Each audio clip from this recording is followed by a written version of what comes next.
This is unbelievable. For real?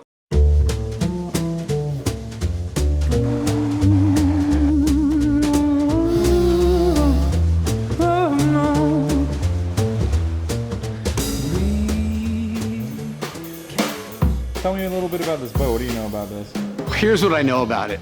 It's a Peterson quarter tonner. Doug Peterson, very famous designer from San Diego. At one time, the best designer in the entire world for racing sailboats. I mean, it was incredible to see how far Doug Peterson designs were. They were from quarter tonners like this all the way up to 80 footers. So what I really love about this boat is the era that it represents. This was part of a brand new direction in sailboat design. Brand new direction in racing sailboat design. The initiation of the quarter-ton class, which then was followed by the half-ton class, the three-quarter-ton class, and the one-ton class, each one being proceedingly bigger boats. But this was the boat, a boat like this, anyway, let's just say this, that really just was part of the revolution, and there was a real design revolution. And what's really cool about that is our very own Doug Peterson, the late Doug Peterson, led the way in all of that. And the fact that this guy is going to restore this boat, put it in original configuration, original paint and everything, that is a great thing. You know the deck needs to be replaced when your foot goes through it. So tell me a little bit about what you guys are going to do and what needs to be done and why. Well, here's the why. Right. And over the years, the water has got underneath the fiberglass sheathing or laminate that was over the plywood deck. Process is like this. We will document the location of all the hardware, the holes for all stanchions, jib track, turning blocks, basically everything you see on here. We'll have a consult with the owner sometime in the next couple weeks and decide what hardware changes will be. Either it's going to go back exactly the way it was, we don't need that piece of hardware anymore, or that hardware is going to be replaced, so on and so forth. In this particular case, because the owner took it apart, the owner needs to kind of give us a clue as to what his part in the puzzle was.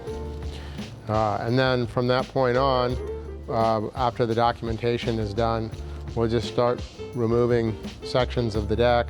We have to determine what the condition of some of the underlying structure is. So there's some deck beams and things like that, bulkheads. And we'll look at those, replace as necessary, and then lay up a new deck. It's 2 layers of plywood glued together in place, new layer of fiberglass cloth over the top of it, linear polyurethane paint job, and time for sailing. Bolt the hardware on the way to the race course like the good old days. But you're saying one of the draws of this class initially was the quarter tonner was the small end of the scale. They had quarter ton, 3/4 ton, 1 ton, 2 ton. So the quarter ton was kind of the entry-level ton class in the IOR rule. And a lot of these boats were designed by guys that took their first stab at yacht design, or this became a boat that set them on their way. This is the most interesting drawing. This is what's called the lines plan of the boat. And this is the drawing Doug would have done to figure out what he wanted to do with the hull shape. The quarter ton rule has certain things with the length and the girth station, spacings, the beam, the depths I was talking about in this region from center line and out at 1/8 of beam increments. So it was a balancing act to meet his stability. All right, dude, so this is the future. Uh-oh.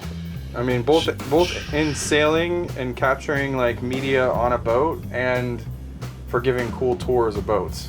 That little thing? This little thing. Wow.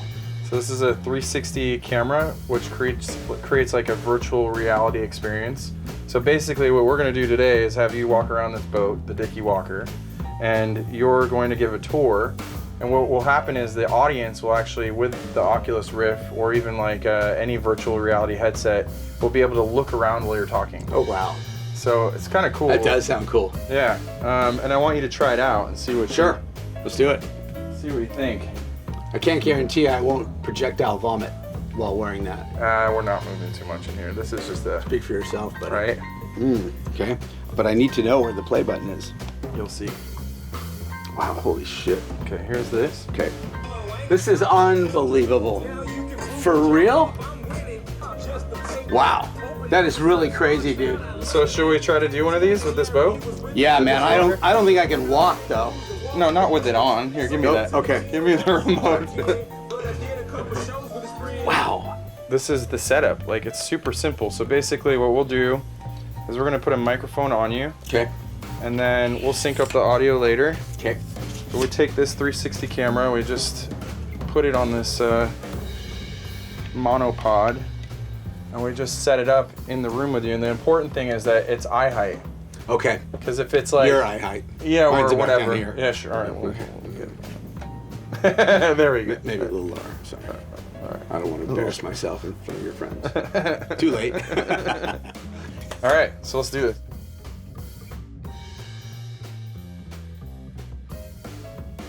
What do you think about this VR thing? Well, I haven't seen the finished product. I'm sure I'll be horribly disappointed.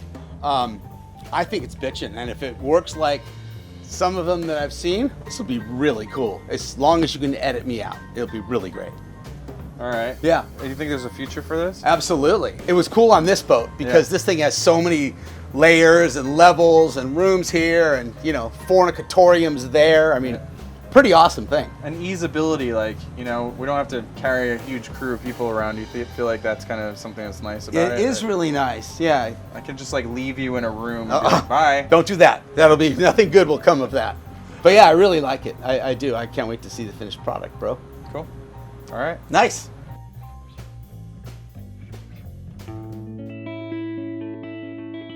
This is my boat, Ethel. It was sitting in my backyard for a while, and then prior to that, my dad's backyard, and then for about 20 years, it was actually inside a house. It was in great shape until it got left out in both our backyards for a while. And it was kind of sitting there falling apart, and I called CF and said, dude, I'd really like to fix this thing up. So I brought it down here, and we finally got around to working on it, and so far it's been a very interesting project. I have absolutely zero background in woodworking, so this is all new, but it's really cool to kind of work with like a legend like CF on something like this, and I'm happy you guys can join in on the process. So at one time, my dad was pretty wealthy. Unfortunately, he lost everything, but he had a friend who specialized in selling old wooden boats and classic boats. I think, my dad happened to have a Hirsch-off at some point, and he ended up getting me this beautiful wooden rowboat when I was, I don't know, like 5 years old or something like that. And we had it for a long time. We put it in a storage container because we were traveling on a sailboat around the world. And then at some point we got to this yard and he had to empty out the container. And this yard was in Connecticut, and unfortunately somebody stole my little wooden rowboat. So my dad felt kind of bad about it, and he had a house out in New Mexico that he was living at, and he had purchased Ethel as like a ornament to hang above the indoor pool, which I know sounds ridiculous and extremely spoiled. But anyway, he ended up, when he moved, he ended up basically feeling bad about my rowboat, and he gave me this boat. So that's sort of where this boat came from. So the thing about wooden boats is that they're notoriously a lot of work. You know, they rot, and when you go below deck on them, they smell really bad because the wood's rotting, and there's always water in the bilge, and you know, they're just not necessarily the easiest to maintain and everything, and especially if you're not a woodworking person. But the way that CF does the boats is he takes the old techniques of building boats and combines it with the new, and that's where all this resin, and like they didn't use fiberglass resin to build boats when they built this boat. And you put the epoxy resin on with no filler or additives in it. So this is the 2 parts mixed at the right ratio together Right. to start the the reaction of it someday becoming one solid plastic element. What I've learned from CF is that you can actually breathe some life into these old classic wooden boats by using these modern techniques such as the epoxy. And the reality is that all boats actually have a lifespan. Carbon fiber, fiberglass, and these wooden boats were built actually much stronger and built to last in an era when they didn't have the technology that we have today. So if you take that and you combine it with the modern day technology, you're able to have these beautiful classic boats last for years.